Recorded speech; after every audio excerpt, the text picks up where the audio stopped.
Halo Sobat Mamin, apa kabar? Ini adalah video part 2 dari Museum Empu Purwa ya. Yang belum nonton part 1-nya, yuk cus, ditonton guys. Ini kita sedang berada di lantai 2 ya guys. Ikutin Mamin terus ya. Selamat menonton. Guys, di lantai 2 ini masih ada beberapa arca dan prasasti. Ada juga diorama dan mini diorama yang bercerita tentang seputar kisah Empu Purwa dan hal terkait. Selain itu ada juga kisah tentang sejarah candi yang ada di Malang, koleksi batu, lini masa sejarah dan informasi lainnya. Ini salah satu contoh informasi tentang arca guys. Ternyata ada 3 macam jenis arca ya. Wah, sangat bermanfaat nih guys. Arca tokoh dewa ini diduga merupakan salah satu dewa penjaga 8 mata angin. Fragmen Jalatuara ini memiliki motif Makara ya guys. Makara adalah makhluk mitologi dalam Hindu Buddha. Biasanya digambarkan seperti gajah, ikan, dan ular. Arca ini terlihat lumayan lengkap ya guys. Dan pahatannya terlihat jelas. Arca ini ditemukan di daerah Kediri. Jika Sobat Mamin berkunjung ke sini, mohon hati-hati ya, agar tidak membuat koleksi ini terjatuh. Guys, ini namanya Ratna. Biasanya diletakkan di bagian atap atau atas candi. Antafix ini juga di bagian atap. Kalau ini biasanya ada di bagian pipi tangga masuk candi. Ini namanya apa ya guys? Seperti alat untuk menghaluskan biji-bijian. Arca dua rapala ini masih terlihat jelas ukirannya. Terlihat memegang gada, rambutnya seperti terikat. Yang ini juga arca dua rapala guys. Batu umpak ini biasanya dijadikan penyangga suatu bangunan. Guys, bata merah kuno itu besar-besar ya. Arca Nandi termasuk sering kita jumpai ya guys. Ini Linggayoni bersatu. Biasanya yang sering ditemukan itu salah satunya. Guys, banyak sekali arca yang ditemukan di gereja kayu tangan. Ditemukannya arca di gereja kayu tangan Malang, kemungkinan terkait dengan sejarah dan perubahan fungsi bangunan tersebut. Sebelum menjadi gereja, kemungkinan besar bangunan tersebut dulunya merupakan tempat ibadah agama lain. Dan arca yang ditemukan adalah sisa dari agama atau kepercayaan sebelumnya. Ada kemungkinan juga arca ditemukan secara kebetulan selama renovasi atau pekerjaan konstruksi di gereja. Atau mungkin juga telah dipindahkan dari suatu tempat dan disimpan di dalam gereja. Jadi semacam titik kumpul penemuan. Untuk mengetahui lebih pasti alasan dibalik ditemukannya arca di gereja kayu tangan, diperlukan penelitian lebih lanjut, termasuk analisis arca itu sendiri dan sejarah bangunan gereja kayu tangan. Atau mungkin Sobat Mamin ada yang tahu kisah ini? Bisa ditulis di kolom komentar ya. Dan jangan lupa subscribe, like, comment, and share. Makasih banyak ya. Ini adalah prasasti Dinoyo II. Ditemukan pada tahun 1985 di daerah pertigaan lampu merah antara Jalan MT Haryono dengan Jalan Gajayana, Dinoyo, Kota Malang. Guys, ini adalah diorama Empu Purwa dengan murid atau pengikutnya. Guys, ini ada informasi tentang candi yang ada di Malang, seperti Candi Sumberawan dan Candi Kidal. Candi Sumberawan berlokasi di Desa Toyomarto, Singosari, Malang. Sedangkan Candi Kidal berlokasi di Desa Kidal, Tumpang, Malang. Sobat Mamin, ada yang tahu nggak? Ini dibuat dengan bahan apa ya? Kalau ada yang tahu, bisa share informasi di kolom komentar ya, supaya bisa belajar bersama. Oh ya, di sini banyak tempat duduknya. Jadi Sobat Mamin bisa duduk santai sambil membaca atau menikmati melihat koleksi yang ada di museum ini. Oke, selanjutnya adalah tentang arca Bodhisatwa Awalokiteswara.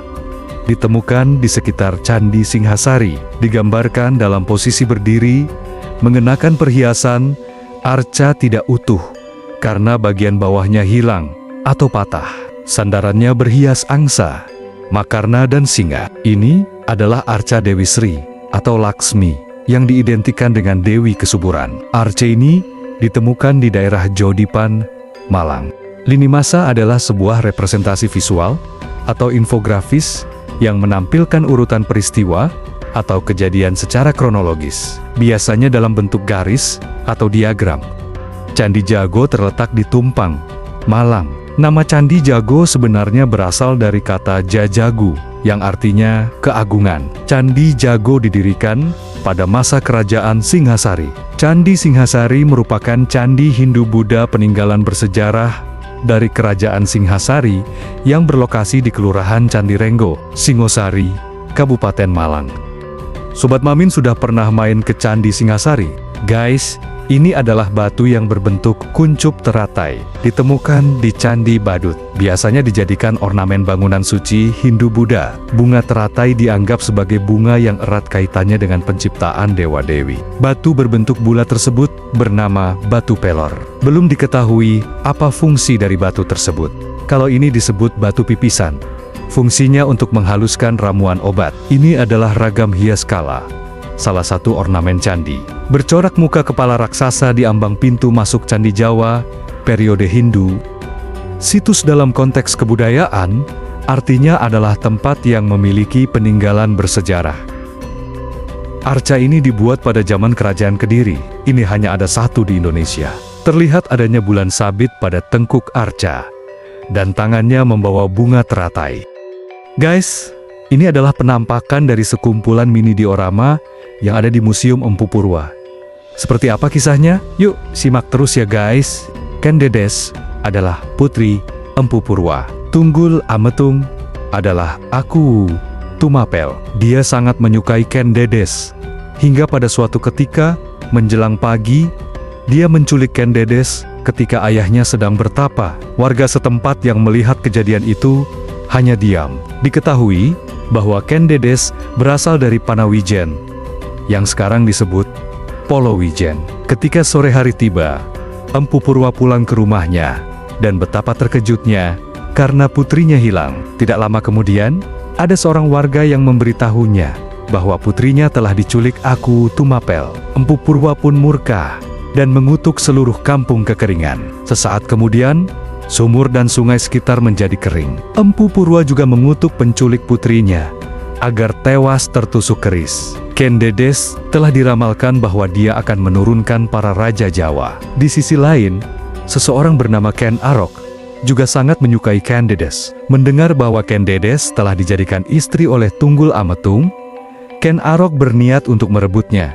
dan berniat untuk menghabisi Tunggul Ametung menggunakan keris yang dia pesan dari Empu Gandring. Namun tak disangka, keris tersebut ternyata belum selesai dan dia marah besar, sehingga menghabisi nyawa Empu Gandring. Singkat cerita, setelah Tunggul Ametung terbunuh, Ken Arok mengangkat dirinya menjadi penguasa Tumapel. Pada saat itu, Tumapel merupakan bawahan dari Kerajaan Kadiri. Pada suatu ketika, terjadi pertikaian antara Kertajaya yang merupakan Raja Kadiri dengan para Brahmana. Akhirnya, para Brahmana meminta pertolongan Ken Arok, sehingga Ken Arok menyerang Kertajaya.